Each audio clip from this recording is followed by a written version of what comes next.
حضور صلی اللہ علیہ وسلم نے روزہ و تراویح کا ذکر فرمانے کے بعد عام فرض اور نفل عبادات کے اہتمام کی طرف متوجہ فرمایا ہے کہ اس میں ایک نفل کا ثواب دوسرے مہینوں کے 70 فرائض کے برابر ہے۔ اس جگہ ہم لوگوں کو اپنی اپنی عبادات کی طرف بھی ذرا غور کرنے کی ضرورت ہے کہ اس مبارک مہینے میں فرائض کا ہم سے کس قدر اہتمام ہوتا ہے اور نوافل میں کتنا اضافہ ہوتا ہے۔ فرائض میں تو ہمارے اہتمام کی یہ حالت ہے کہ سحر کھانے کے بعد جو سوتے ہیں تو اکثر صبح کی نماز قضا ہو گئی اور کم سے کم جماعت تو اکثروں کی فوت ہو ہی جاتی ہے۔ گویا سحر کھانے کا شکریہ ادا کیا کہ اللہ کے سب سے زیادہ مہتم بستان فرض کو بالکل قضا کر دیا یا کم سے کم ناقص کر دیا کہ بغیر جماعت کے نماز پڑھنے کو اہل اصول نے ادا ناقص فرمایا ہے۔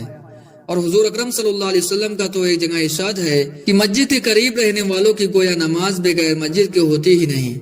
مظاہر حق میں لکھا ہے کہ جو شخص بغیر عذر کے بدون جماعت نماز پڑھتا ہے اس کے ذمے سے فرض جو ساقط ہو جاتا ہے مگر اس کو نماز کا ثواب نہیں ملتا۔ اسی طرح دوسری نماز مغرب کی بھی جماعت اکثروں کی افطار کی نظر ہو جاتی ہے اور رکعت اولا یا تکبیر اولا کا تو ذکر ہی کیا، اور بہت سے لوگ عشاء کی نماز بھی تراویح کے احسان کے بدلے میں وقت سے پہلے ہی پڑھ لیتے ہیں۔ یہ تو رمضان المبارک میں ہماری نماز کا حال ہے جو اہم ترین فرائض ہیں کہ ایک فرض کے بدلے میں 3 کو ضائع کیا۔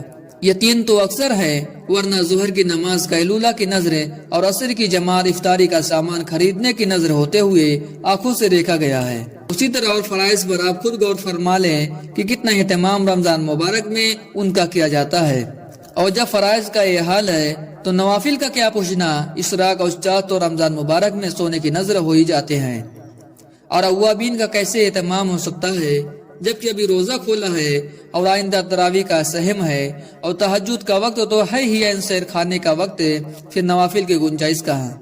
لیکن یہ سب باتیں بے توجی اور نہ کرنے کی ہے۔ تو ہی اگر نہ چاہے تو باتیں ہزار ہے۔